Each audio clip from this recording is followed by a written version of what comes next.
just say goodbye? Would you let it ride? Hello, good morning, good evening. How's everybody doing? I hope all is well. I'm your hostess with the mostest. I gotta take off my glasses. People telling me I look like people I don't even look like. So I gotta switch it up on you. But what's happening? What's good? I'm doing great. Money's good, family's good, health good. Sometimes it be like that. But welcome in. If you're new here, thanks for following. Thanks for being here. If you're not, make sure you're following. Make sure you're liking the video. I'm streaming over all social media platforms, two Facebook accounts, YouTube, a Twitch, Twitter, and an Instagram account. So and on YouTube. So if anybody says anything other, I don't have a lot of accounts. I always get people messaging me talking about how many accounts do I have. Generally, you only see me on one account.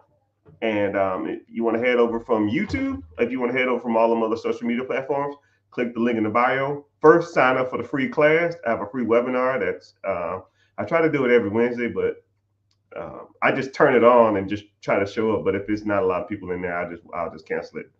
But I always try to be host a Wednesday class and talks about if you want to ever get into like coaching, mentorship, credit, investing, buying a business, buying cash flow producing assets, storage units, Airbnb.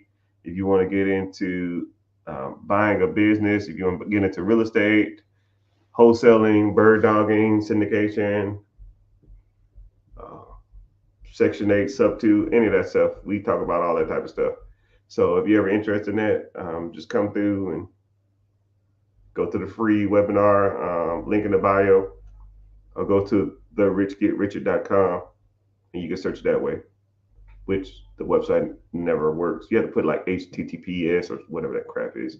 I don't know. I ain't worried about it. Anyways, so subject of the day, I guess, is somebody asked me about a IUL, life insurance policy.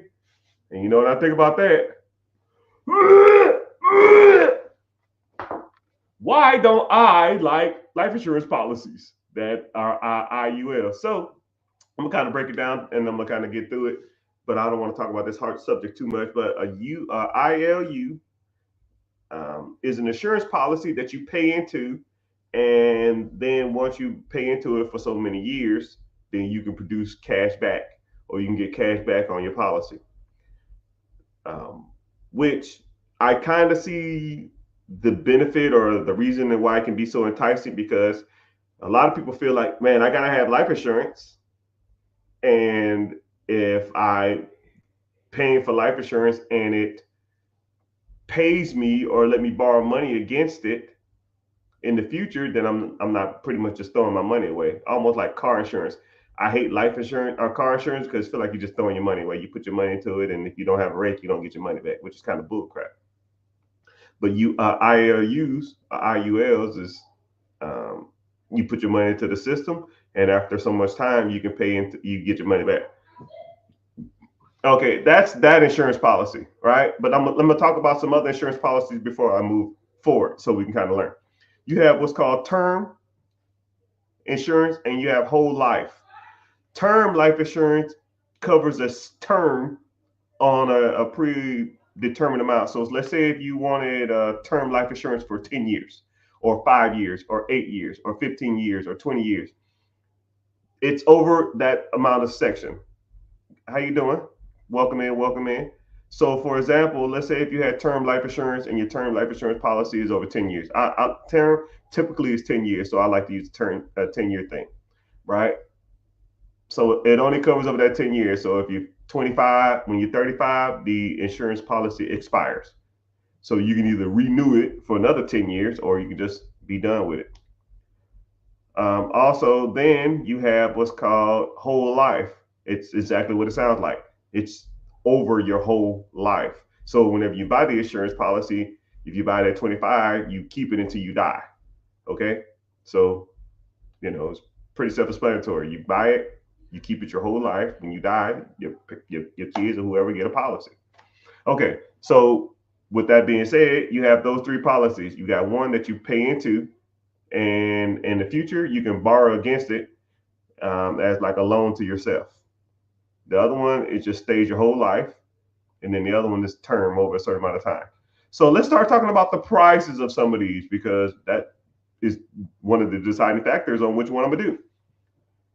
Let's say if you get term life insurance, you're 25, I'll say 30 years old, 30-year-old male, decent shape. That term life insurance be over the next 10 years, probably be something in the range of $50 a month for a $150,000 policy, maybe 200,000. I'll make it $200,000. $200,000 policy, $50, 10 years, every month for 10 years. It's relatively cheaper because a lot of people think the insurance company knows that the odds of you dying between 30 and 40 are slim. So they'll take a chance on that. Okay. Then you have what's called whole life. Whole life. So it's over the next, you're 30 years old, you might live to be 75 over the next 45 years if you're 30. So now they know, wow, this guy is with us for life. We're going to take this policy, and we're pretty much going to have to try to make our money out of this guy until he's, he's going to be with us for life. So we're going to charge a little more. So now that policy, instead of $50 a month, because it's not over the next 10 years, it's over the next 45 years, they're going to charge you about $1.50. 125, 135, 150. I'll just make it 150 just to make it easier. For the same $200,000. Okay? For the same $200,000. 150 to 50, that's a big difference. But the average person, they're just like, okay, I keep it for the rest of my life, but in 10 years, I don't have to renew it. But what's crazy about term, if you go that 10 years, now you're 40. Now your policy going to go up. Now it's going to be like, $120 for the next 10 years. So 40 to 50 is 110. But at 50, they know you're going to die soon. So now your insurance policy is damn near $250, maybe $300 for half the amount. You know what I mean? So you can take a chance, or you can go ahead and get whole life. But the term will be more expensive as you go along. Okay. Next is IULs, or the insurance policy you pay into, and you borrow money against it after 3, 4, 5, 6, 7 years, or whatever it is. Anybody want to take a guess? If you was 30 years old and you wanted an insurance policy that's $200,000 or $300,000 that you can borrow against in 5 years or 10 years or something like that. If you want to throw a number out and you tell me what you think the policy costs. If a term next 10 years is 50, whole life at 30 is about 125 to 150. How much do you think the IUL is going to be? And this is coming from people that I know for sure that's done it. I know 100%. I am good friends with a guy who does IUL, and I kind of broke down the numbers to him wise, and he's like, "What?" I said, "Yeah, man." I know 3 guys, and they was paying about the same amount. One guy was 40, the other guys was in their 30s. They were spending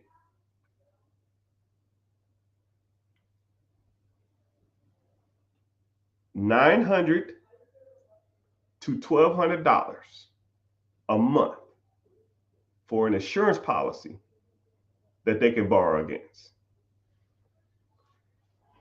$900 to $1,200 for an insurance policy that they can borrow against.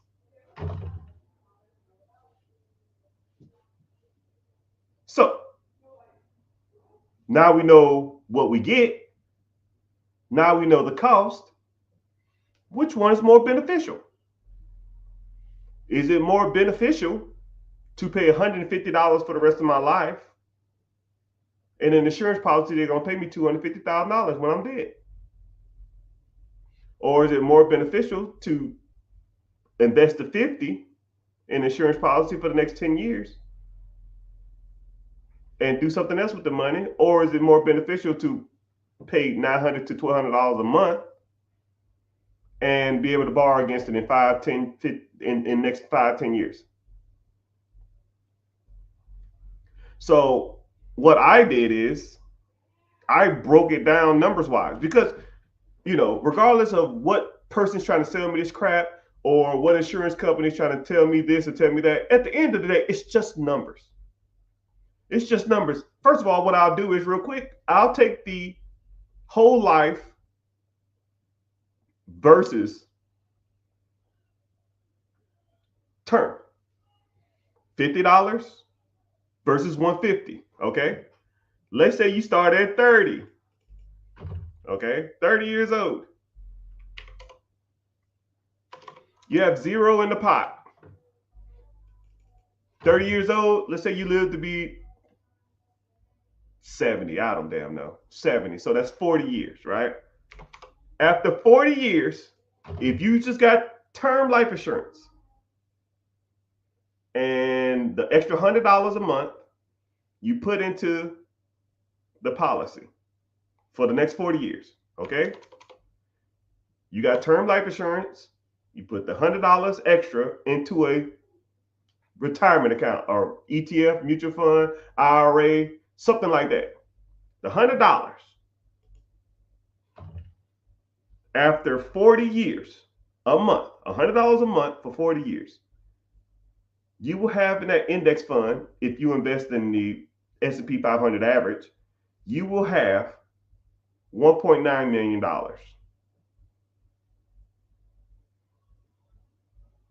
When you die. And then a lot of people say, well, I'll just, well, my parents nobody won't get that money from my death benefit. Like, yeah, they'll get 1.96552.62 million dollars, almost $2 million.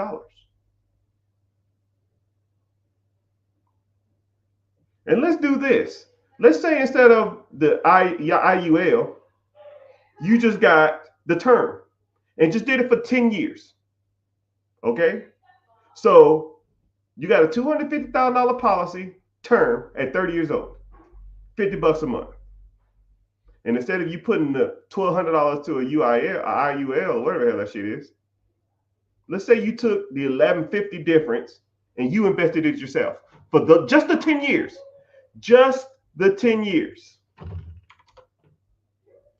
So now you invest in $1,150 for 10 years. Over that 10-year period, it will be $300,000, $302,000. But your life insurance policy is worth $200,000, $250,000. But you took the extra $1,000 and you invested it. So now you're 40 with $300,000. And then your term life insurance expired. So you can either do this. You can get more term life insurance, or you can just give your family the $304,000 if you die. Or you can keep paying $1,200 into a pot to borrow money from an account. Borrow from an account, mother trucker, borrow from yourself. You made $300,000 in 10 years by putting up $1,000 a month. Why would you borrow from a company? You pretty much made your own UIL. Now you can borrow against your retirement account. You can borrow against your stock. I don't know if you know that. You can go to the bank and say, hey man, I got $304,000 in an ETF or a mutual fund or a stock or whatever the hell you put this in. I'm gonna use it for collateral for a loan. Well, how much you need? Well, how much you giving? We can give you 90% of the value. 90% of $300,000 is $270,000. So now you get a loan from the bank for $270,000 while keeping your $304,000 in the account. So now you got $304,000 in the account. That's still gonna be making interest. So I'll put 304 for the next 20 years because you're not touching it. You don't have to contribute nothing else. You're done contributing with that to that shit. When you're 40 to 60,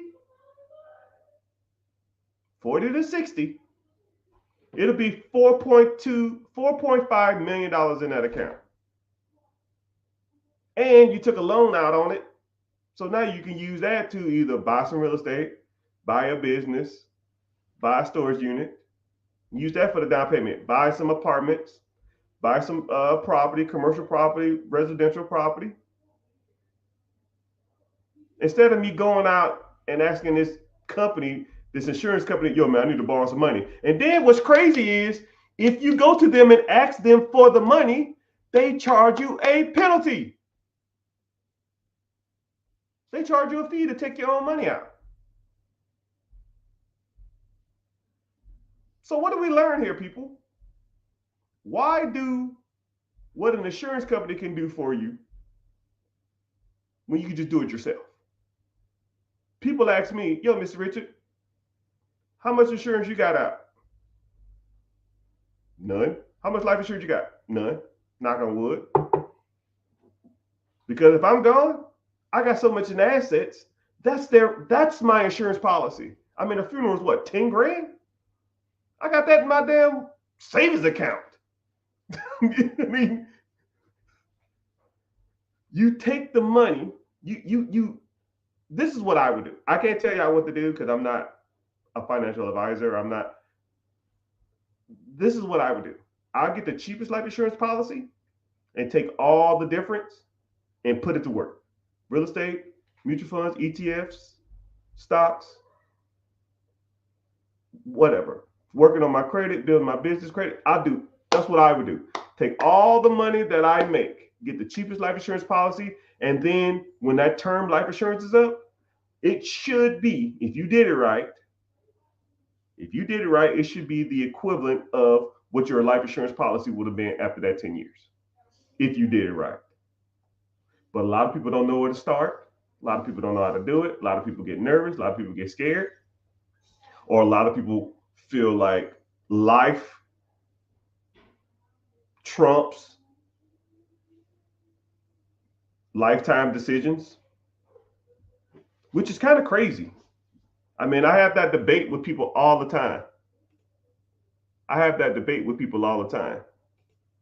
Is that people will tell me, yo, man, I had, $37,000 saved up. I had $100,000 saved up. I had $43,000 saved up. But XYZ happened. No, that just shows me you're not disciplined. I mean, I guess shit happens, but shit always happens. Shit happens to rich people. Shit happens to middle class people. Shit happens to lower class people. The only difference is rich people and wealthy people, they don't sell the barn. They don't sell the car to pay for gas. We don't sell the barn to buy a cow. I mean, that's about as simple as it gets. And I hate to be a butthole about it, but I'll see people that'll say, yo, man, I had a whole bunch of savings, but my car is about to get repoed. Man, that car. Buy another one. There's hundreds of car dealerships down the street. Well, I don't want to mess up my credit. I mean, you spend $40,000 so your credit don't get messed up. We can fix your credit. We can't all of a sudden gain $50,000. Unless it's a foreclosure on your house, most stuff can be fixed, right? Because you got equity in the house and you need a place to live. If it ain't a foreclosure on your house, don't sell the farm. Don't sell the car for gas money. Don't sell the baby for diapers. It's about as simple as it gets when it comes to that type of stuff.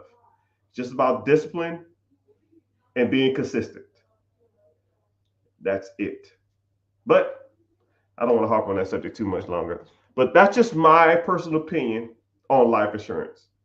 If you start buying stuff that makes you enough money whenever you're gone, the amount of money you're making or have money amount of money you've made will outweigh most life insurance policies. Now they might got to pay some capital gains tax or some sales tax or something on that when they sell it, unless you set it up right. Let's say if you have that $300,000, you put it into account over the next 20 years. Now you got $4.5 million. Why don't you put that in a living revocable trust? Now that money is in a trust, and your spouse and your kids are the beneficiaries of that trust. So now, whenever you do pass away, now that lawyer or that arbitrary or that judge won't seize that asset. You can tell them, hey man, piss off. This account is set up properly. And then you receive interest on that $4.5 million a year, which is $566,000. $566,000 at 60 years old every year for the rest of your life. And when you're gone, your spouse will get $577,000 a year for the rest of their lives. And then your kids will get $577,000 for the rest of their life. Then their kids get $577,000 for the rest of their lives because you put it up in a trust. That's why it's called a trust fund baby, because they receive a check for the rest of their lives that they don't have to do shit for, because their parents or their grandparents or their great-great-grandparents made a couple of smart financial decisions, didn't buy a stupid ass Hellcat, and put that money to work. You know, if I'm on my deathbed and I'm thinking to myself, man, I was the coolest kid in America about 30 years ago when I got that Hellcat, or man, I'm surrounded by family, friends, loved ones, and they're gonna be happy as hell when I'm gone because they're gonna get a fat ass check for the rest of their life. It's your choice, people. It's your choice, right? We all make decisions. Some of them not the best, but this is the type of things that we talk about in my coaching group and in the free webinar. Click the link in the bio. Click my name, and it'll say a website. Sign up. It's coming up here soon, so sign up, and I'll see you there. If you like talking about this type of stuff, I'll sit here and talk about money all day. So I mean, but that's just my opinion on life insurance policy, right? If you have a bulletproof trust fund that's in an ETF, you can almost you could almost get away with not having life insurance. And then if you really wanted to be serious, you can almost take the trust money, which is $500,000, and buy life insurance on everybody in the family. And whenever somebody passes away, the life insurance money just goes into the pot. That's what a lot of rich people do. The life insurance, the interest from the mutual funds or the ETFs or the index funds, the profit will pay for life insurance for everybody, which kind of makes sense if you think about it. And whenever you die, the family benefits from the life insurance, not one specific person. It just goes into the trust. The trust gains interest, and the interest is paid out to the family over their lifetime. That's how it works. You like talking about this kind of stuff? I'll sit here all day and talk about this stuff, but I try not to. Somebody said, "What kind of business can I buy for 150,000?" Brother, you're rich and don't even know it. Hey, y'all loud. The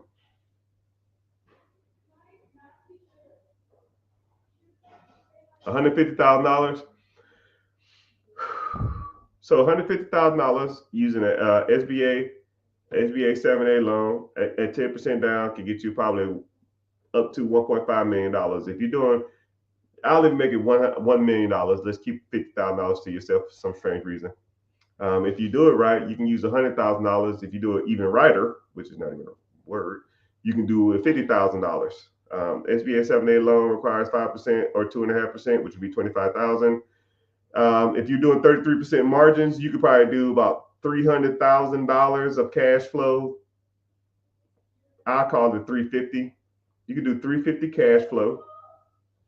And with that $350,000 cash flow, after you pay yourself back and pay the bank back and the government back, you could probably do about $200,000 a year of cash flow, which breaks down to about $18,000 a month if you do it right. But I don't know you, I don't know where you live, I don't know your risk tolerance, but that's the type of stuff that we talk about, and that's the type of stuff that I like showing people, right? I think business acquisition is one of my specialties. I've been doing it a while. I'm pretty good at it. I'm super efficient at it, and I almost can calculate it off the top of my head, which is kind of weird on how to buy a business numbers wise on top of your head. The numbers, I can break down the numbers of pretty much any business, but what I can't break down is what you want to buy, because I'll meet people that'll say, I want a laundromat. And then they'll get to look and I'll show them the places to look and I'll show them how to properly evaluate. And it was like, man, a lot of these laundromats suck, because it's almost like I'm trying to give you a good analogy. It's like a hot, it's like a hot shoe or a hot car. Like Cybertruck's the best example, right? Cybertrucks when they first came out, supposed to be 89,000. And then they went up to 99,000. And then you saw them on the market, they hit the market, then they went up to damn near $200,000. But over time, they started going back down 200, 190, 180, 160, 155, 140, 130. And they just kept going back down. Now they're damn near back to what they normally cost, because there was a huge demand for them. I think when it comes to laundromats, it's the same thing. Everybody, when I ask them what kind of business they want, the first thing they say is laundromats. I don't know why. I don't know, because somebody on this damn internet keeps telling people about these damn laundromats. I'm not gonna say her name, but we know who she is. She's my arch enemy. She don't even know I exist, but she will. and and and then they'll get to looking at these damn things and they're like, these shits are overpriced. And I'm like, yeah, they are overpriced. Why do you want this crap anyways? Man, because that's what everybody say they want. And then they get to looking at other stuff and it's like, wow, this uh pig farm is doing pretty good. It's like, do you want a pig farm? It's like, not really, but hell, it makes a lot of money. All right, so let's look into it. And then now they own a pig farm. Here's what it is. They thought they wanted something, and then a lot of people are in love with the idea of owning something that they can brag about. I'll meet people and they'll say, I want this boutique. I want this nail salon. I want a dry cleaners. Oh, I want a laundromat. I want a vegan juice bar. And I'm like, do you really want a vegan juice bar? Or you just want to tell people you got a vegan juice bar? Do you really want a laundromat? Or you just want to tell people you have a laundromat? Because I think a lot of times people will just say they want some stuff, but they really don't want it. They're just saying it because they think it's cool to have it, not the fact that they really want it. You know, if I told you statistically, dry cleaners make more money than laundromats, but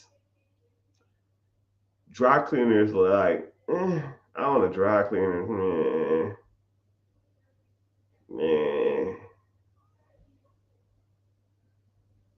Or just like if I told you that mom and pop pizza places make more money than Little Caesars.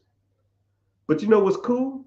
Telling people you own a Little Caesars, not I own a pizza place. I own a pizza shop.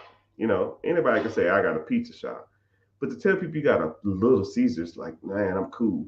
Man, you got a Little Caesars. I own a Dunkin' Donuts. Dunkin' Donuts, damn near ain't good businesses to own. They require a lot of overhead. The franchises take a lot of money, and the profitabilities aren't that high. They're not that good. But people want to tell people I own a Dunkin' Donuts. I go in here every week. I get my frap latte. I check on my employees and I leave because they think it's cool. fuck cool. Let's get to the money. Let's focus on the money. Once you start looking at the money aspect of some of this stuff, then you'll realize, because I meet a lot of people, it's the day they sign up. Yo, man, I'm ready to go. Cool. Watch these 5 videos. And they'll come back to me and it was like, or I ask them, what business are you interested in? And it's always the same shit, right? The pretty businesses, the cool businesses to own. I say, watch these 5 videos before we even talk. They'll watch the 5 videos and they're like, yeah, what business are you interested in now? Shit, I don't even know, man. Your whole perspective will change because you'll look at them things and like, these aren't even that good. People just buy them because they think they're cool, but they're really not. But you got to learn that type of stuff. Say word, word.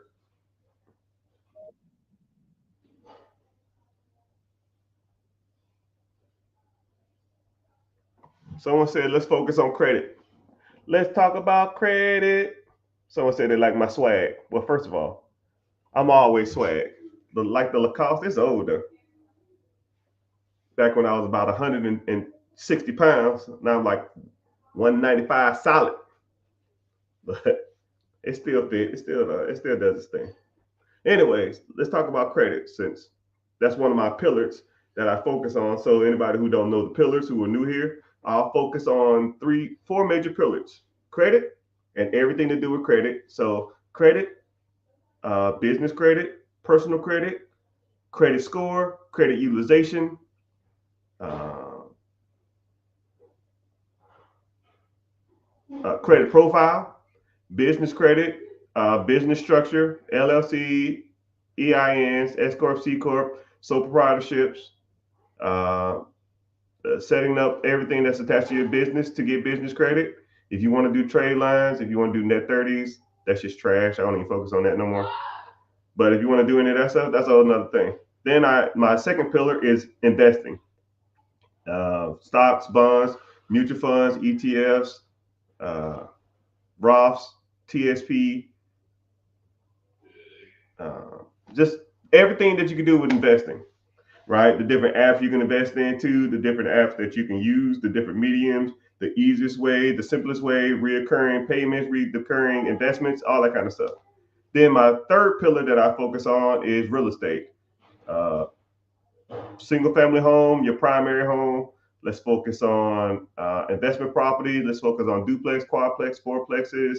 Let's focus on commercial buildings. Let's focus on, and then we'll focus on how to acquisitions of real estate. Acquisition is just a fancy word to buy something. Disposition is just a fancy word on selling something. So acquisition of real estate, buying, right? So you can do owner financing, you can do sub two, you can do seller financing, you can do section 8, you can do wholesaling, you can do bird dog, you can do flipping, you can do, oh man, uh, tax liens, tax deeds. Um, I mean, dude, I can go on for hours. And I can, what's crazy about it is you can pick one main subject and I will just talk about it for 3 hours because I could just been doing it so long. I'm not reading a script. I mean, I'm looking at a YouTube video and a financial chart right here and a screen with myself on it. I mean, it's just, you do it for so long. That's just what you do. Then also we talk about ownership of businesses and processes that make you cash flow, right? Owning the business, absentee business, semi-absentee, owner occupied. You could talk about storage unit. You could talk about Airbnb. You could talk about uh, you want to get into Turo. You want to get into, I mean, dude, whatever, whatever you want to get into, that's what we break down, and that's why we're here, and that's why we learn. Okay, give me a sec. I'm gonna switch over to a site and see what's going on. Someone asked on how to get your utilization down. That's we're talking about credit, so we'll talk about that.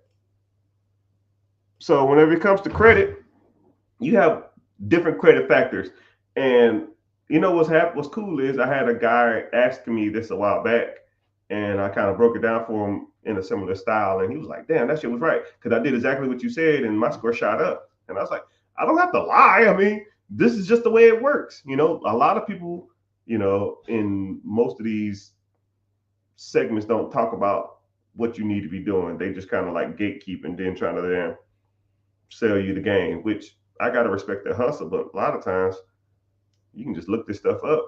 You just don't know where to go to look for this stuff, and I just been, a lot of misinformation out there. So, anyways, whenever you focus in on your credit, you have two sides of your credit, right? You have credit profile, and then you have your credit score.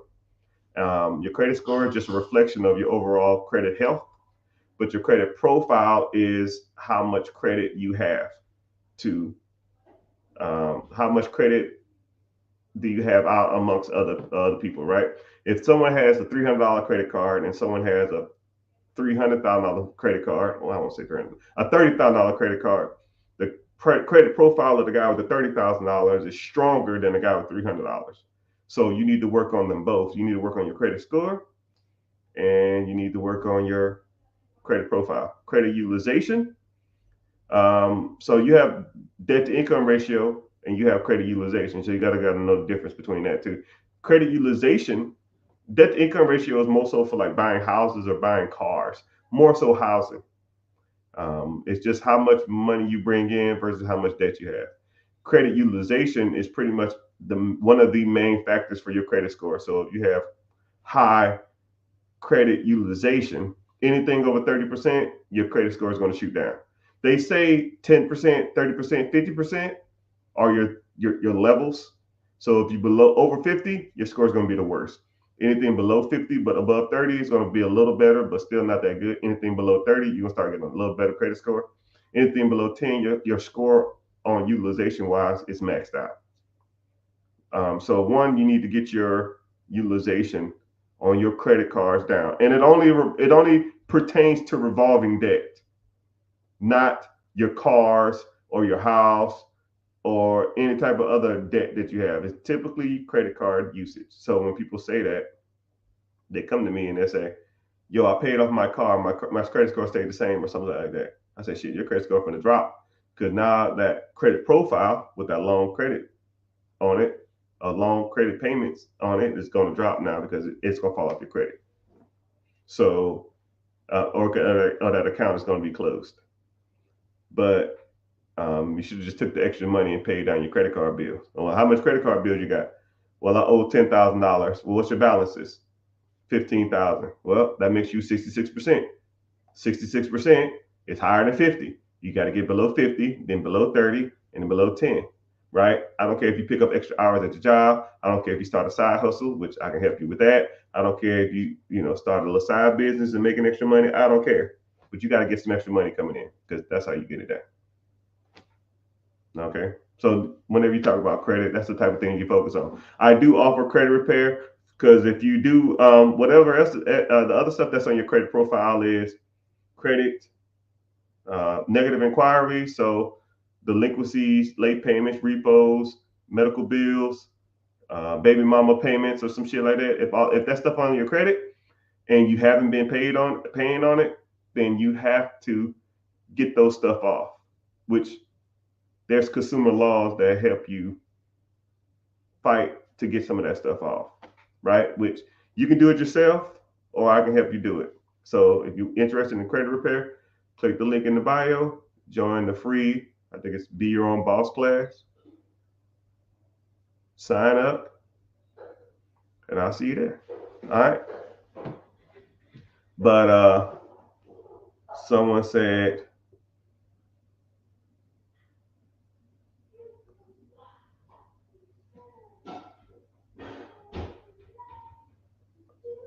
with an extra $1,600 a month in my pocket, yeah, brother, you gotta put that to work. One thing that I like to focus on is taking your short-term money and making it long-term money. You got to take the money that you earn and make it work for you. If a dollar comes into your house, you can either do one or two things with it. You can take it, you can go spend it, or you can train it or put it somewhere else to go out and go find more money, right? And then after 5 months, 6 months, 3 months, whatever the hell you do, it's going to come back. It's going to have a buddy and a girlfriend and some couple kids, and you're like, "Hey, what's going on? I like your little family, but let's go out and make more babies. Send them back out." Or you can just take it and spend it on some bullshit and it's gone. So, and then a lot of people always talk about I have no extra money. Everybody has extra money. Everybody. If I looked at your finances, I can look at your debit card statements for the last 4 or 5 months, and I will rip that shit up. I'll get a highlighter and highlight every bullshit expense that you spent on it. And like, don't lie to me because I don't care, right? How many times you ate out this month? It's, how many times you ate out in the last 30 days? Some people I know eat out every day. When I was in the military, I know people that ate out every day. Every day. I have one buddy, I'm not gonna say his name. He might be watching, which I doubt, but he ate out 2 to 3 times a day. And he said he hated the way home cooked food tastes. But I tell you what, he was broke 5 days before payday. Every payday. We got paid the 1st and the 15th. It'd be like the 14th. It'd be like the 10th.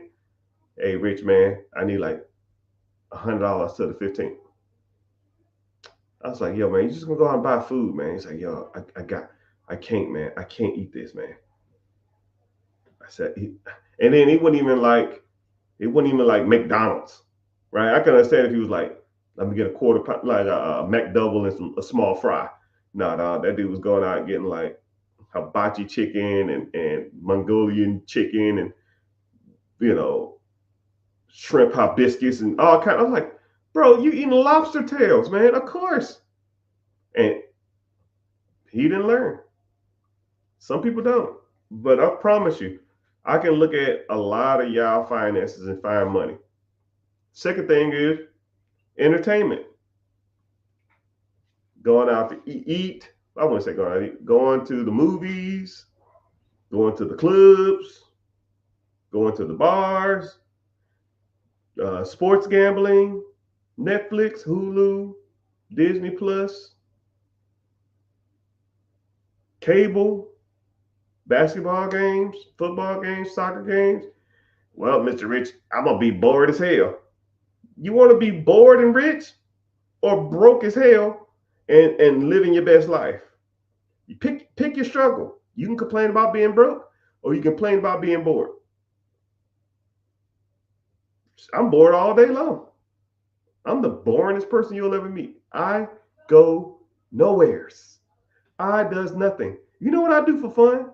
I got an electric bicycle and I drive up and down my street when I'm bored. Sounds like fun, right?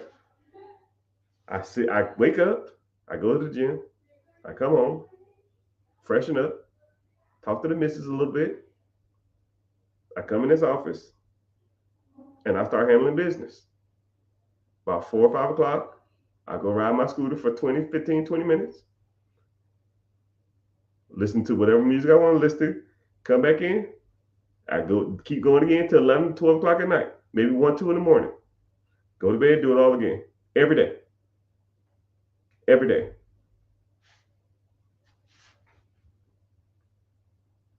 Every day. I got all the channels in the world, all the subscriptions in the world. Don't even watch that shit. Don't need it. Don't care. Because my objective is not that. I've been living below my means so long that when I do have the opportunities and the affordability to do it, you're not going to want to do it. Right? But I tell you what, when LeBron James or somebody coming to town or Kansas City Chiefs coming to town or something, oh man, I want to see Patrick Mahomes. I go to the missus and say, yo, go get Chiefs tickets. She already know where we're going. She already know what if I go in there and I'm like, why didn't we get those rows down there? She's like, oh, they was already sold out. Okay, cool. Or we're in the press box, or we're in the locker room. Right? Elton John came to town, we're backstage. Snoop Dogg came to town, we're backstage. Wiz Khalifa came to town, we're backstage. Taylor Swift came to town, Taylor Swift was rough. Taylor Swift was was a monster, dog. Not gonna lie. Not gonna lie. But kids want to see Taylor Swift, they go see Taylor Swift. Childish Gambino and I think somebody else coming to concert here soon. We going backstage, right? Hey, what's going on? Let me get a quick photo. Huge fan. Cool. Deuce. I'm not in the nosebleeds. I'm not in the house sitting in the standing room only because I rarely do that stuff. But when I do it, it's on because I make so much money grinding 9 a.m. to 2 a.m. every day. Monday, I rarely take vacations. Don't care about it. Don't need it. When I do take vacations, all exclusive, right? I'm flying first class. I'm staying in the best hotels, all that stuff. I'm not bragging. I'm just showing you that there's other ways of doing it and you doing it wrong. You're working to live mediocre versus working to invest to make more money to live your wildest dreams. You're doing it right, but you're missing a few steps. So the average person walks in my door, I'm gonna look at them and say, how much money you make a year? I make $50,000. Cool. Let me see your expenses. How much money you got saved up? Nothing. How much investments you got? Nothing. Well, why aren't you investing? I don't have enough. Cool. Let me look at your finances. It says here you got a $1,200 pickup truck. Yeah, I need a vehicle to get back and forth to work. A $1,200 pickup truck? Okay, cool. Your spouse got a vehicle too. Yeah. She worked? No. Well, how much is her car payment? This is Durango. It's $400 a month. So you spend $1,600 a month in car payments. Yeah, that's $22,000 a year. Let's say you put that $22,000 a year into an ETF, wait 10 years, it'll be almost $500,000. Is your car worth $500,000? You driving that fucking truck is worth $500,000 in 10 years from now. You say yes. I say hell no. There ain't a car in the world that's worth $500,000 driving. It ain't enough cool points in the world for somebody that don't even know me to say, man, you're a cool guy. I love your car. I don't give a shit what you think about my car. You don't see the hours that I put in to drive that shit. Right? It ain't worth it. It ain't worth it. And besides, what's crazy about really cool cars, people all want to do is lean on your cars and take pictures and fuck with it. It's annoying. But I'm rambling. I am rambling. So let's get to some preguntas, questions. The moral of the story is, people, that y'all all have fat that y'all can cut. But I don't think a lot of people want to do that. I think a lot of people they like the ideal of being an entrepreneur. They like the ideal of being wealthy and rich, but they don't want to put in the work. But one thing about me, anybody who's in the program or anybody who does a one-on-one with me or anyone that does a consultation with me or anybody that ever meets me, and I'm a deep dive and I'm gonna just look at you like this.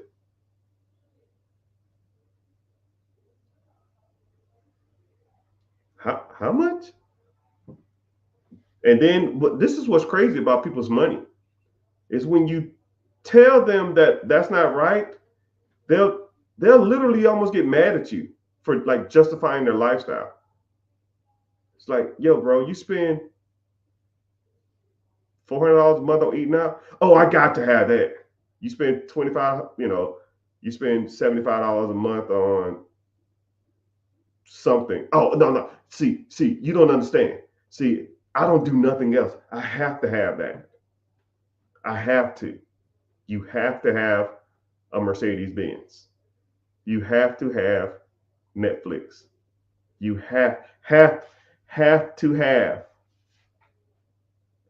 eating out every other day. See, my office don't have a refrigerator, and we have to buy food at the lobby, and it's $15 a day. I can't not eat.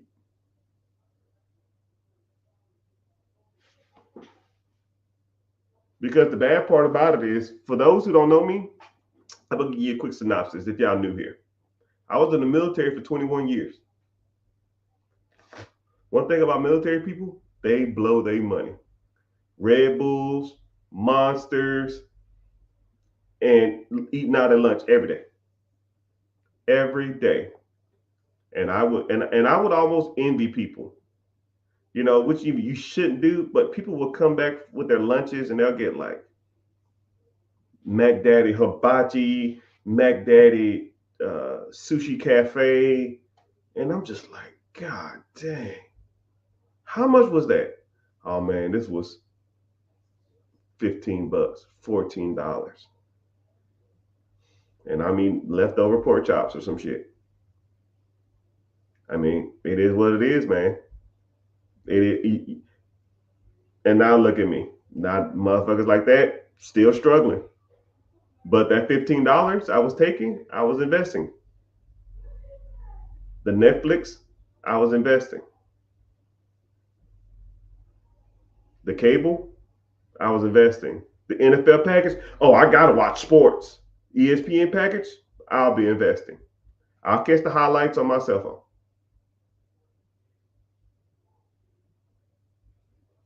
Okay, you missed the game. So then what?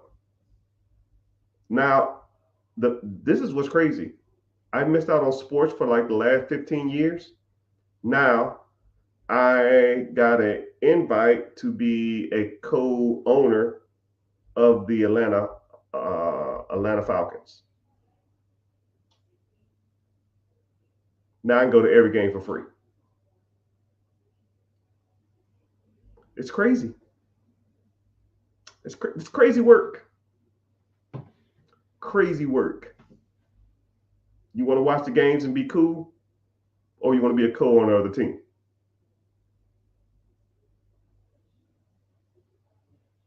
Your choice, people. Your choice. You got to make the decision, though. You got to make the decision. And then whatever you do with the extra money is your decision, too.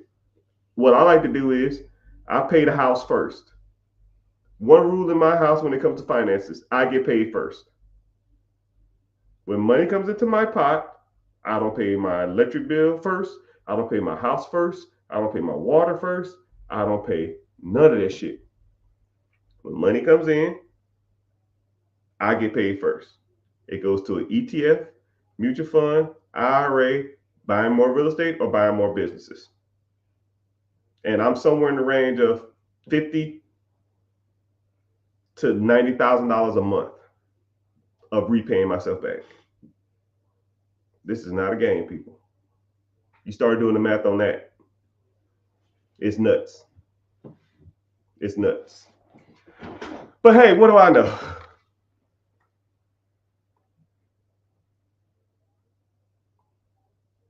What do you think of 401ks? 401ks are good. 401ks, if they match, I always get into a pissing match whenever people talk about 401ks. So,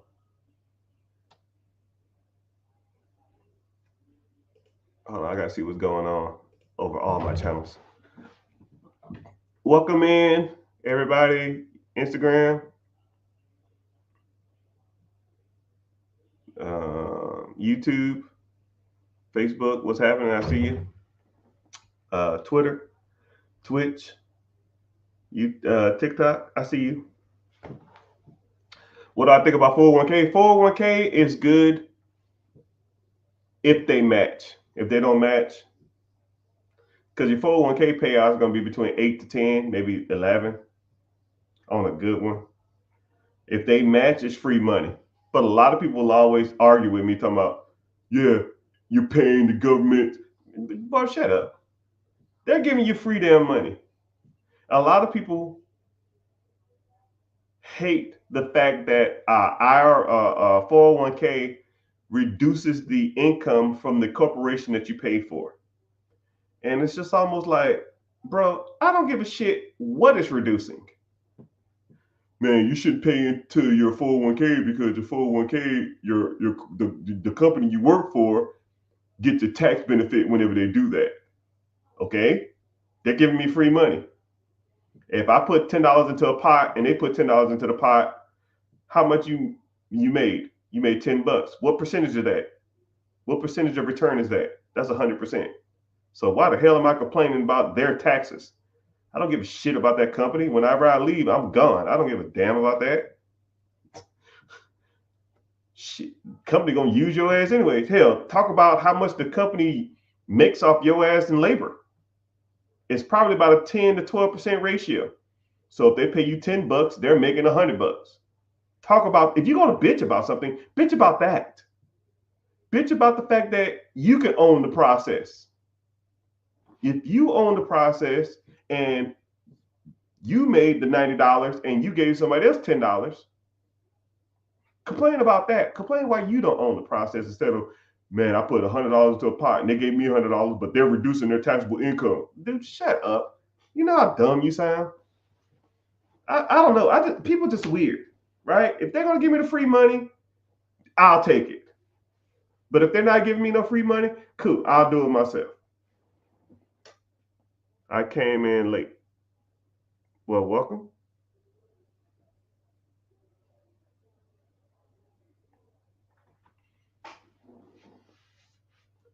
Do you think it's a good idea? Do you think it's good to build an Airbnb in the backyard of my rental?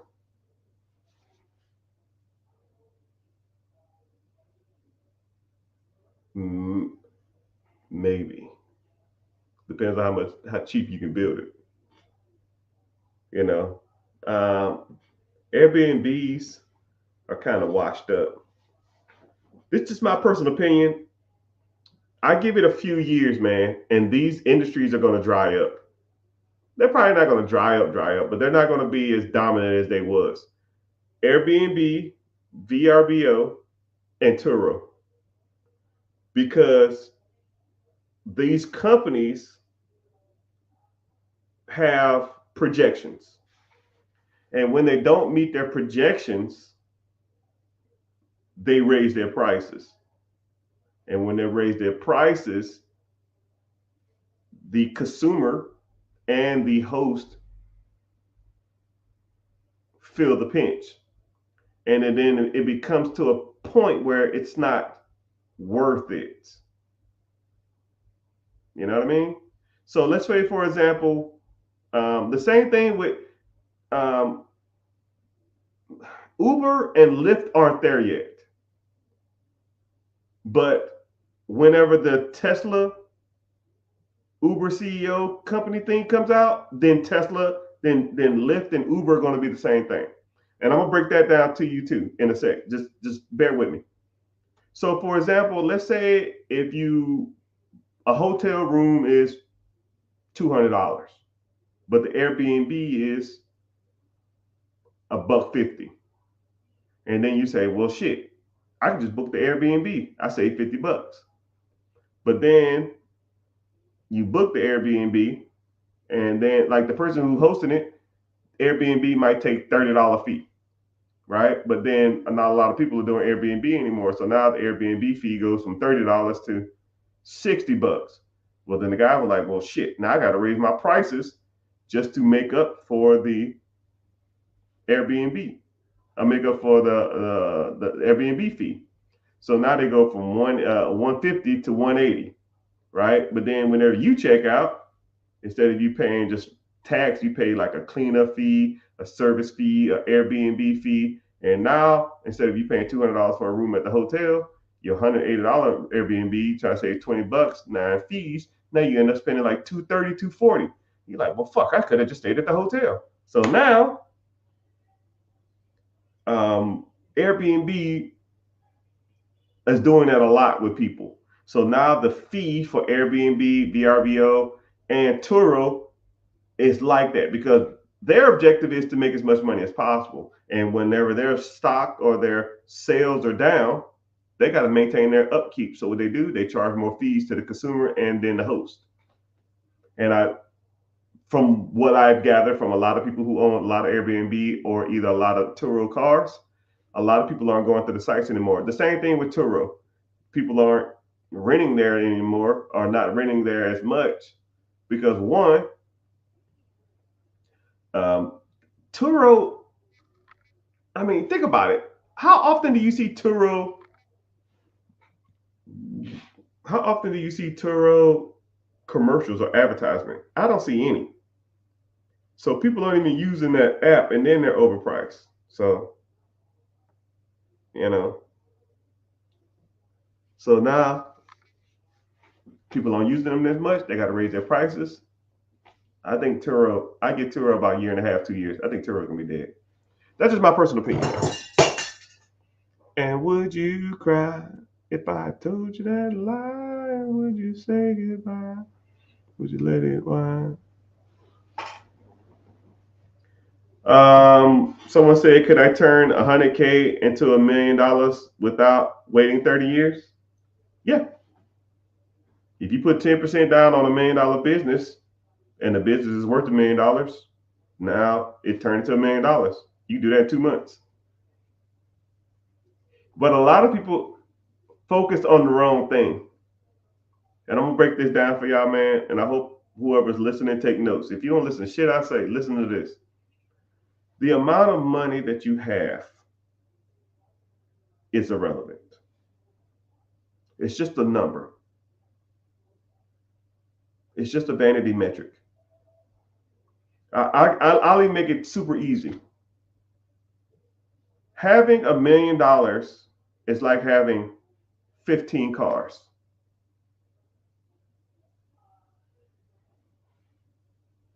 What's the point? You only can drive one. But the one you drive the most, how is it benefiting your life? Okay? I just use that as an example, but I'll explain what I'm saying. $1 million in the bank, I'll give you $1 million cash, or I'll give you $10,000 a month for the rest of your life. Which one do you want? And a lot of people say, oh, I'll take the $1 million. That's a typical answer. You take the $1 million to go out there and I'll take the $1 million, I'll go out there and make XYZ. I'll flip that. You're not gonna flip shit. I'll go out there and do this and do this and do this. Why go out there and do it when it's already done for you? Why take the $1 million when the $10,000 will support you for the rest of your life? Why take a Lamborghini when a Honda will support you the rest of your life? Why take a supermodel? Why take a 10 when the 6.5 will clean your house, take care of your kids, feed you, do the laundry, all that kind of stuff for you, right? Supermodel ain't gonna do shit. The $1 million ain't gonna do shit for you. The $10,000 will feed you for the rest of your fucking life. For the rest of your life. Most people can live off $10,000 a month. I can't live off $10,000. Bro, shut up. You're living off $10,000 a month now. It'll probably damn near be double your income. So, moral of the story is, individual stated, how do I turn 100K into $1 million? Better question. How do you turn 100K into a paycheck that you can live off of for the rest of your life? Fuck the $1 million. Now, if you want to get into that, that's my specialty. You hang with me and start rolling with me for about a month, you'll see a clear path. You just got to do it. You will see a clear path.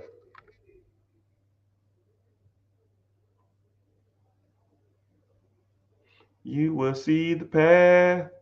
You that see the path. Will the SBA give you a business loan if you've never had a business before? Great question. Great question. The answer is yes. Yes, they will give you a business loan without owning a business before. You just got to prove to them that they're going to get their money back. It's like anything, man. If you know what you're doing, and you know what you're talking about, and it makes financial sense, and you talk to the right people, yes, you can get a business loan without owning a business. But they do like you to have experience in the industry that you're purchasing in. And the SBA, so there's multiple different types of SBA loans. More than likely, you're talking about buying an existing business. If you're buying an existing business and you have no experience running that business, there's ways around that. So you just got to know how to do it.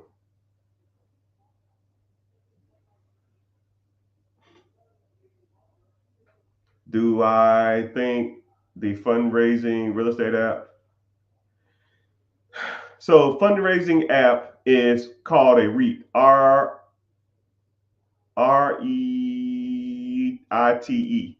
So what that means is I give them money. They put into a pot. They go buy some real estate. The cash flow comes in, and they pay me some dividend or pay me some interest. Yes, you can do that, or you can just buy your own real estate, and you make all the money. Instead of you getting 10% on your money, you can make 50% on your money. Right? Why give a company 20 grand when I can give?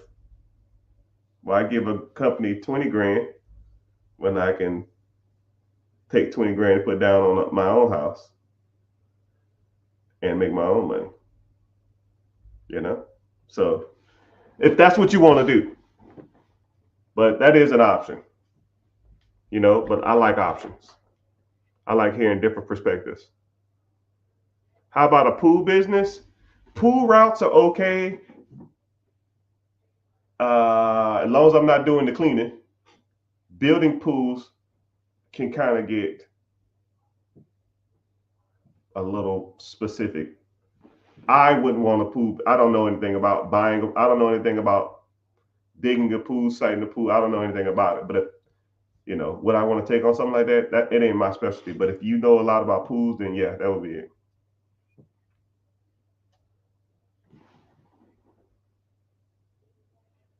Someone says, I'm so busy watching the live, I never thought to ask you how much the classes are. So I have a free class coming up. The link in the bio. You there? Yeah, I see you. How are you? I'm not to say your name. SEH something. I don't know. I see you on Twitch. I appreciate you being here. Someone said, oh, so it just depends on what you interested in. I have different programs. I have different classes. I have different stuff. So if you want to click the link in the bio, join the free class. It should be joining. It should be, you are great. No, you're great. I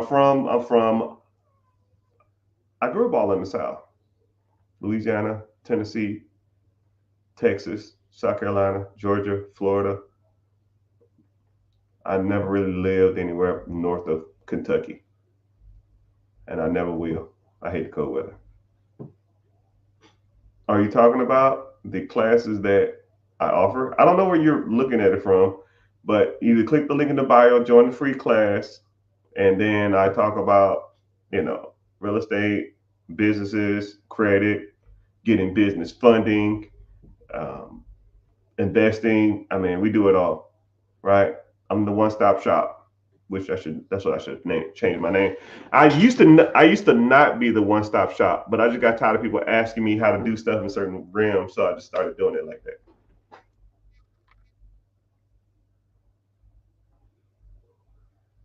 I'm mad cool. No, you're mad cool. How much is the class? It's free. Click the link in the bio, and if you want to move forward after the class, then I'll show you how to do that. And then we'll go from there. What do you think about dry cleaning businesses? Great question. I love them. Dry cleaning businesses, especially up north, northeast, best places for dry cleaners. Up north and near military bases and near alternation places. High tourist places or wedding destinations and places that public transportation is prevalent. Those typical like denser cities, right? Um, I don't want to go into specific, but like just northeast, anything northeast, man, you should be in there. If I was you, but you can make a decent living with a dry cleaners most places. Is someone said mortgage? I don't know what that means.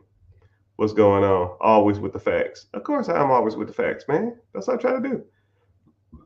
Mm.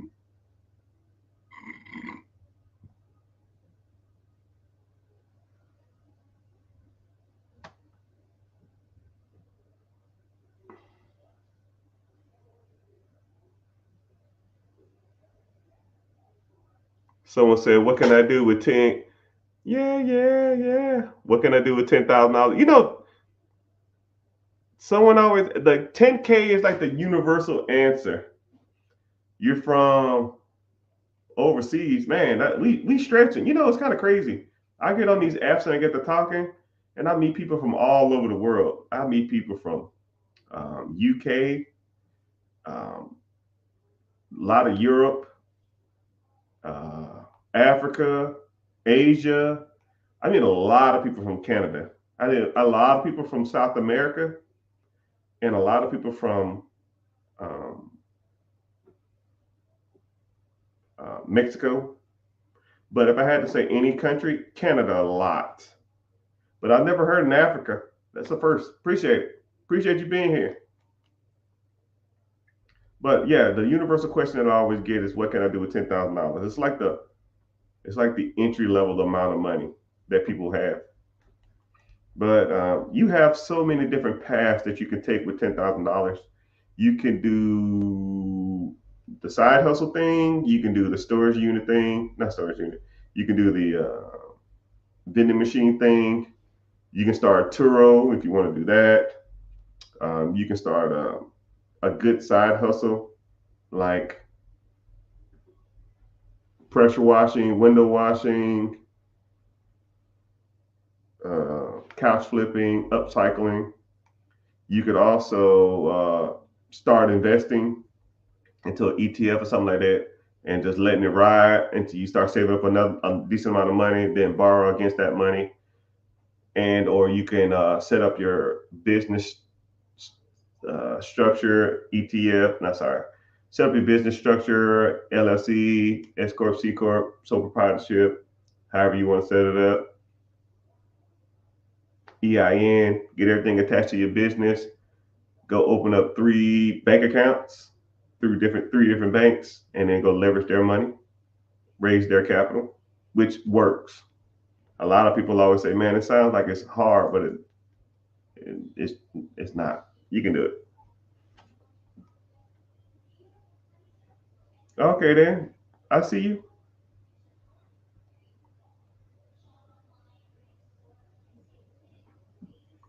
But welcome in. I don't get a lot of people from Twitch though. Yeah, once in a while I get people coming in from Twitch.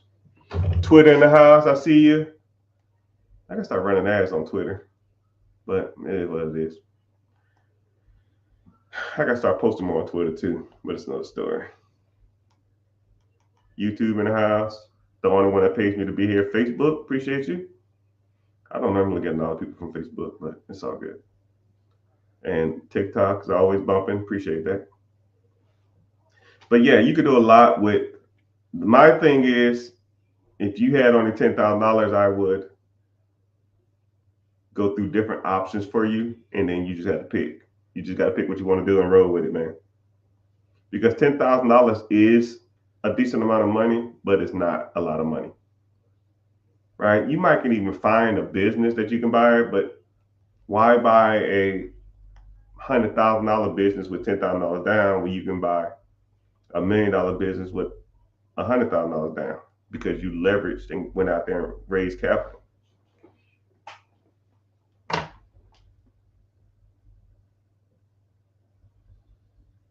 And yeah, Uber Eats is the worst enemy. Yeah, Uber Eats, yeah, Uber Eats is the same thing. I'm telling y'all, man, the Uber Eats, the Lyft, Turo, Airbnb, VRBO, that shit, especially whenever Elon Musk is going to open up another factory. Okay, I'm I'm pre-calling this. When it happens, 5, 6, 7, 10 years from now, you're like, damn, that black mother clucker was on it. They're opening up. The CEO of Lyft, is it Lyft or Uber, left the company to start a business with Elon Musk. Elon Musk is opening up a new facility that is going to specialize in self-driving cars. So let's think about it. Elon Musk, self-driving cars, opening up a facility just to build cars that drive themselves, and working with the technology of Uber or Lyft to find the people. So let me get this straight. This man is going to be building cars. And then this is where it's going to get really good. He's going to get the technology to build self-driving cars. The cars are going to be go pick somebody up and drop somebody off. And now the middleman that they had to pay for the driver, they don't have to have that no more. And this is where it gets good. Let's say if you have a car and you drive your car to work and you work from 8 to 5. Let's say if you turn your car onto like money mode or whatever hell you want to call it. Now your car, instead of sitting there, it has the self-driving capability in it. Now it goes around town and pick up people and drop people off while you're at work. So now you go to work while your car works for you.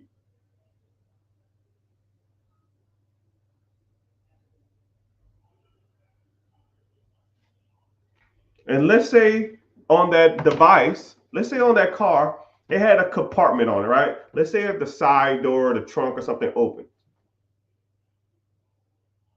So if the car goes drive itself, the little compartment on the side opens up, you put a meal in it and it closes, and then it takes the people their food, and then they just wait for the car, it opens up and they go grab their food and they leave. So now you have Uber, Lyft, Uber Eats for a self-driving car. So now you cut out the middleman for all that shit.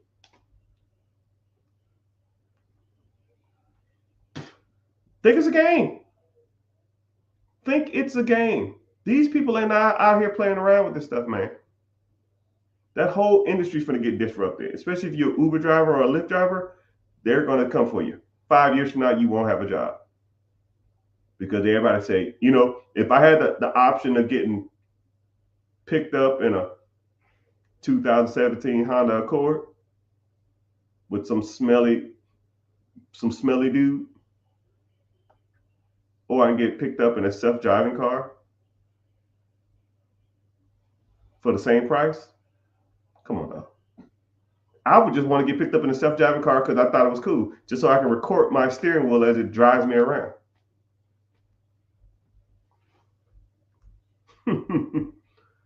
Oh, buddy. Well, y'all ain't got a clue, man.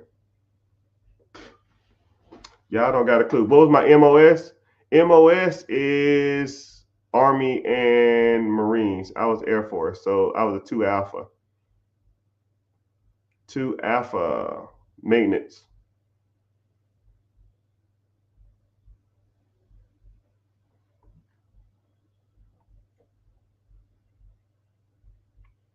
Yeah, if you want to, hey man, I'm gonna say this one more time. You're killing me. If you want to click the link in the bio, join the free class. I start one here soon, really, really soon. So if you want to learn more, we go from there. And then I break down everything. You want a damn sit down? You want a one-on-one call? You want a consultation? Whatever you want, my guy. What kind of side hustles do you have? All of them, my friend. Damn, man. Instagram bumping with the comments. I appreciate y'all.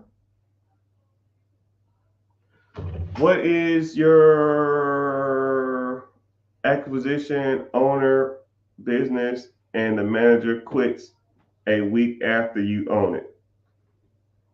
What your fail safe? Okay, that's a good question. So let's say if I had a business and someone quits the first day, right? Which that sounds a little far fetched. But if someone quit, like I took over and they hated my guts and they quit it the first day. Well, first of all, the majority of owners have families and they have responsibilities. So more than likely, they're not going to quit. They're going to put in a notice. And if they put in a notice, that means you have time. And then you say, hey, this is what we're going to do. I know you want to quit, or I know you put in your notice, you got 2 weeks. Just give me this, and I don't mind, and then we'll go from there. I'll give you a good referral.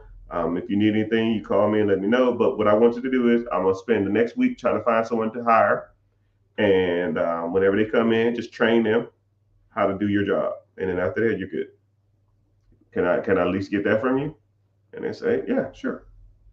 And then you spend the week finding somebody. There's people that want work. You just gotta look for it. I would love to own a laundromat, but my luck, they quit. You know what? I don't know. I know you because I know your profile pic, but I'm gonna put you on something, man. You said if I bought a business, what if the manager quit? I would love to own a laundromat, but with my luck. And then you had another question that said, "Oh yeah, you had another question that talked about something else. That's something else indifferent."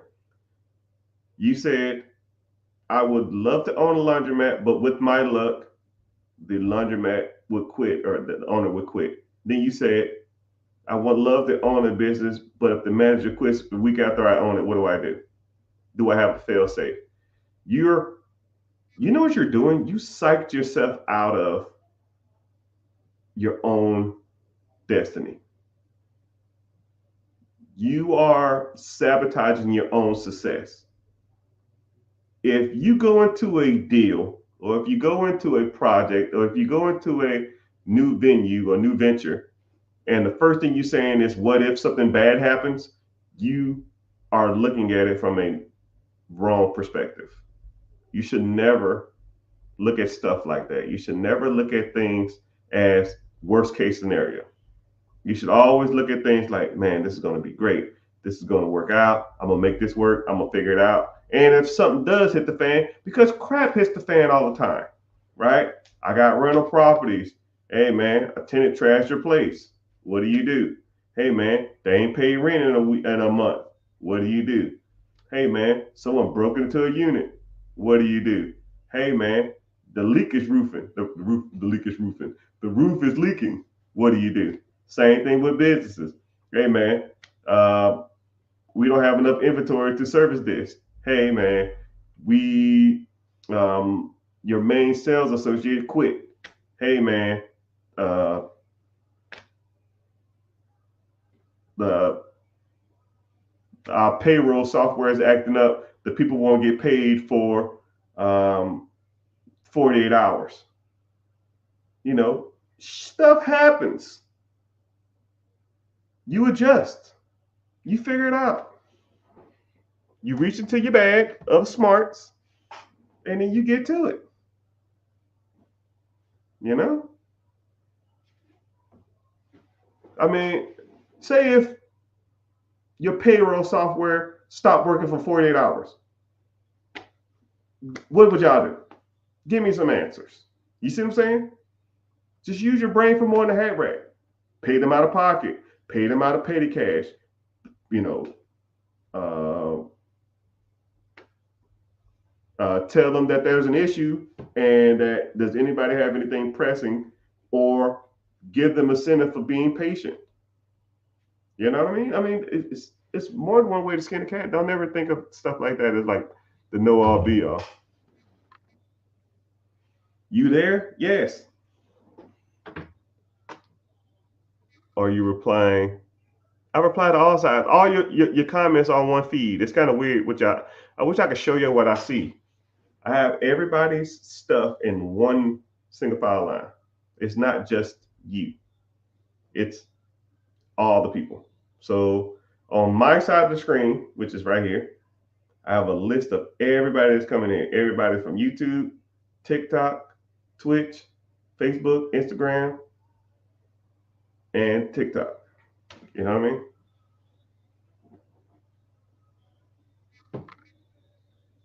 Sitting up front with a mic, wearing a headphone. All I need is one mic, one mic.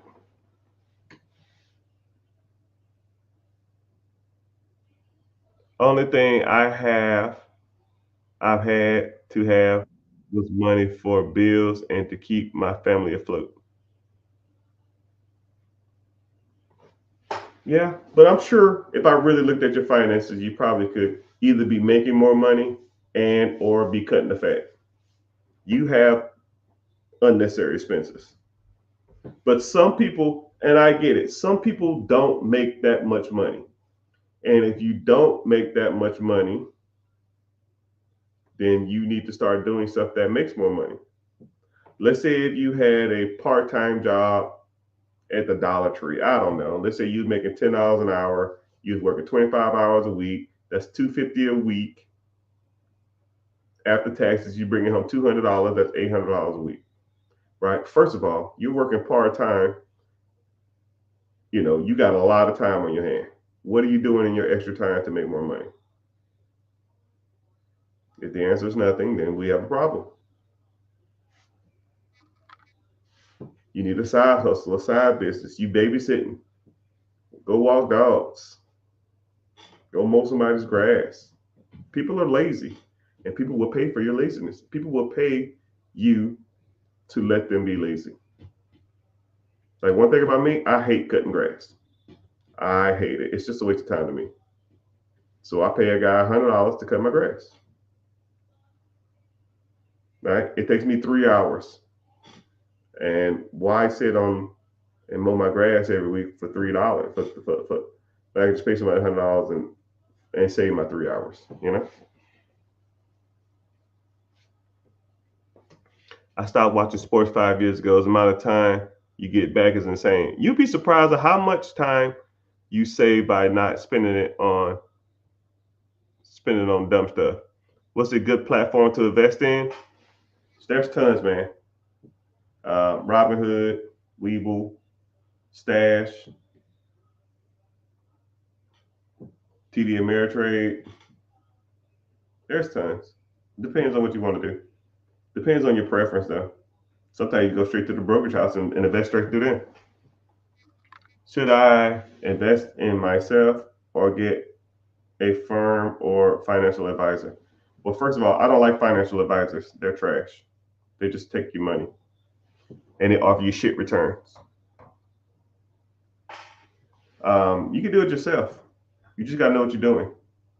That's why people like me exist, because I show you how to do it. And, financial advisors, no, yourself or a firm, but the firm charges a percent. That's why you need to learn the difference between like no loads and loads and or expenditure fees and that kind of crap like that, which I kind of break down. All I need is one mic, one mic. What's happening, brother?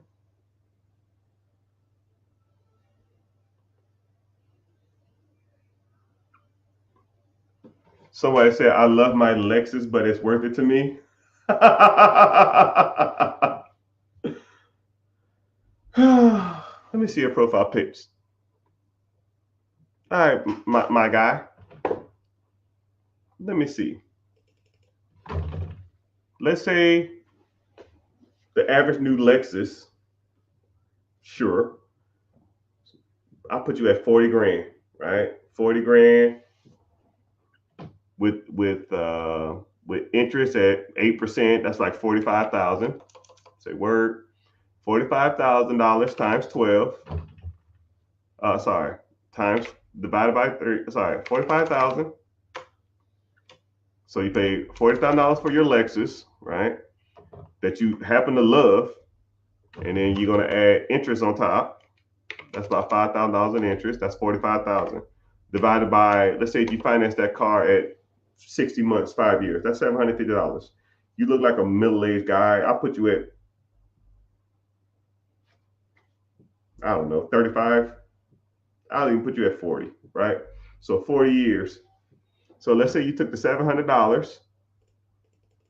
You started out with nothing. Instead of you buying that damn car, you put that $750 a month into a mutual fund ETF that's producing a decent amount that followed the S&P 500 over the last 90 years since the Great Depression. If you just did that, you drove that hoopty, you will have a little over $2 million from when you're 40 to when you're 60 years old. So is your Lexus worth $2 million?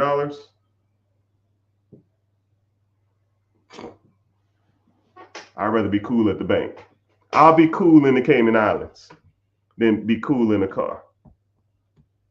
I don't know about you.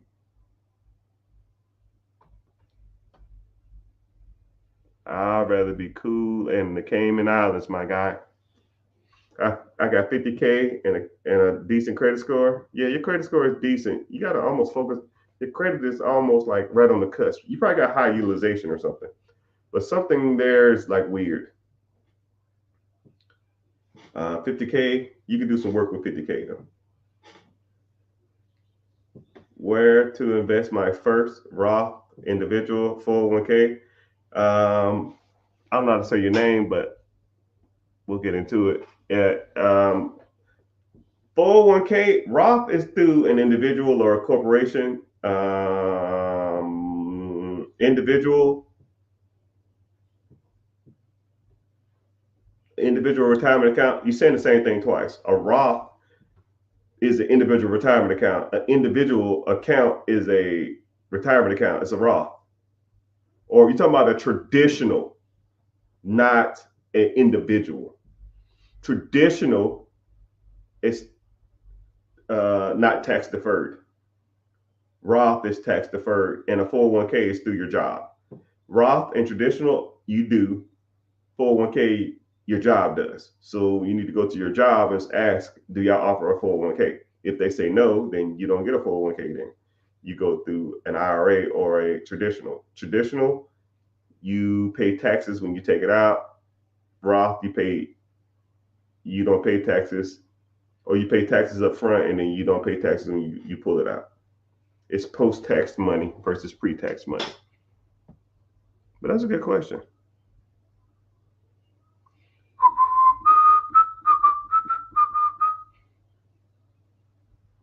Borrow against the money. We're going to get to a couple more questions, then I got to get off here. I got to do some other stuff.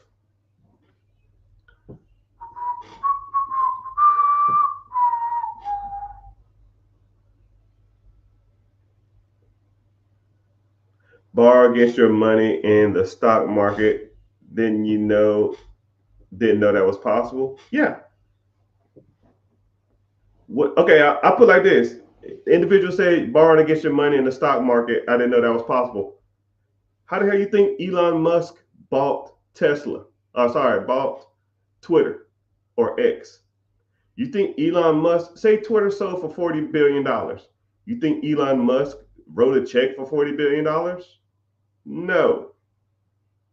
You think he sold $40 billion worth of Tesla stocks to buy it? No. He can't even do that. They won't let you do that. If you own a lot of shares of a major corporation, you gotta announce that shit like in years in advance, and you only can sell so much stock at so much time. So what people do is, who have a large amount of money, they loan you money against your shares. And the money that he loaned, he said, yo, I want to buy Twitter. It's $40 billion. I need a $40 billion loan. And all these major corporations, Charles Schwab, Fidelity, Merrill Lynch, Goldman Sachs, whoever, they said, well, I'll put $10 billion on it. I'll put $4 billion on it. I'll put $6 billion on it, because they know they're going to get a lot of interest from this dude. Let's say they all put all this money together. He got the $40 billion. He bought Twitter, and the payment on that is probably 0.5% or some crap in interest. But 0.5% of $40 billion probably is a payment of $200 million a month. But if Twitter brings in $350 million a month, he makes $150 million a month. Everybody else get their interest, and Elon Musk get the company. That's how it works, people. That's how you borrow against your stocks. But you don't have to be Elon Musk to do that. Anybody can do that.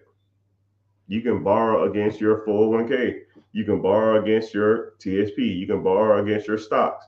You can borrow against your ETFs. You can borrow against your mutual funds. All that shit, index funds, and that shit. If you have the capital, you can take a loan out against it while your investment is still producing income every month. And if you do it right, now your income that you bought, you use that money to get something to make more money, and now that pot just keeps feeding itself. And that's how you do it. And that's how it's done. If you have if you having money problems, I feel bad for you, son. I got 99 problems and money ain't one. Hit me.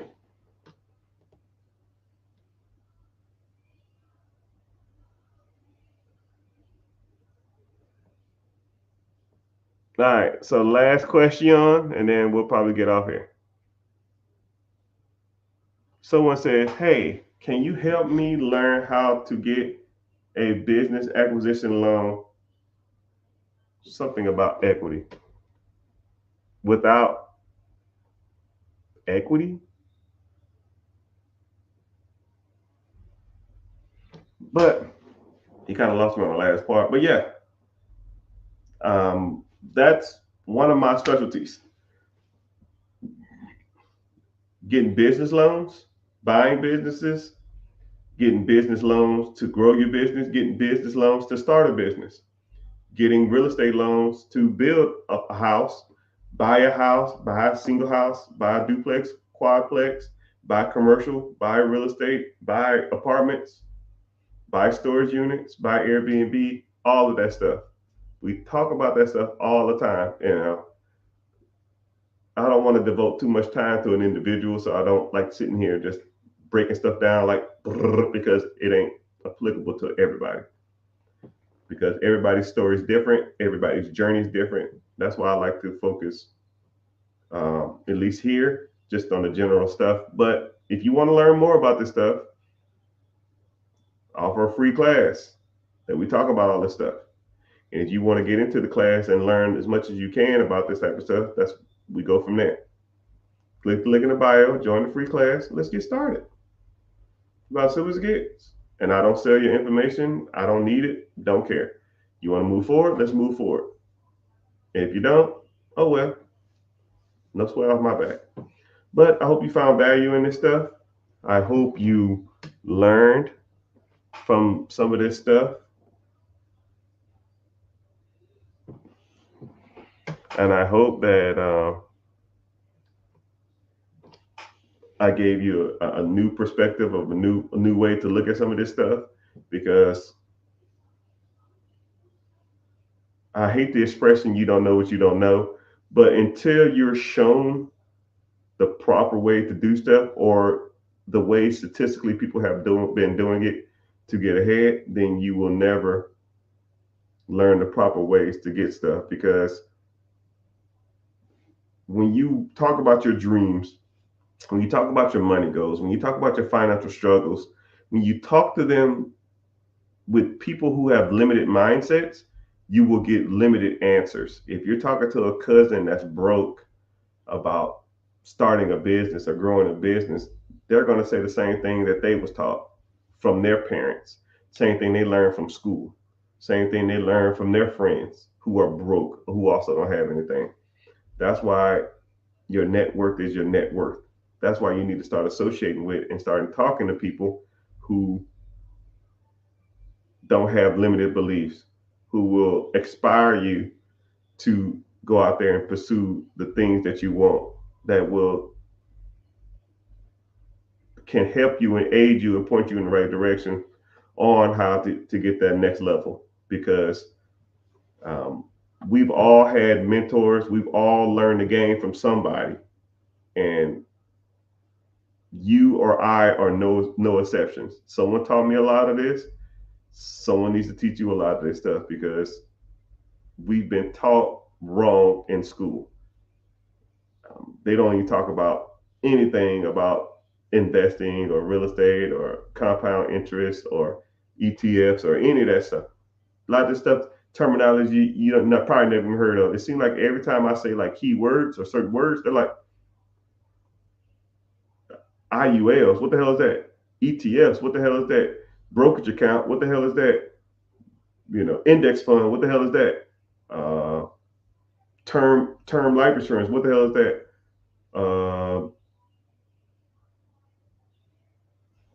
Bird dogging. What the hell is that? Bird strategy. What is that? Because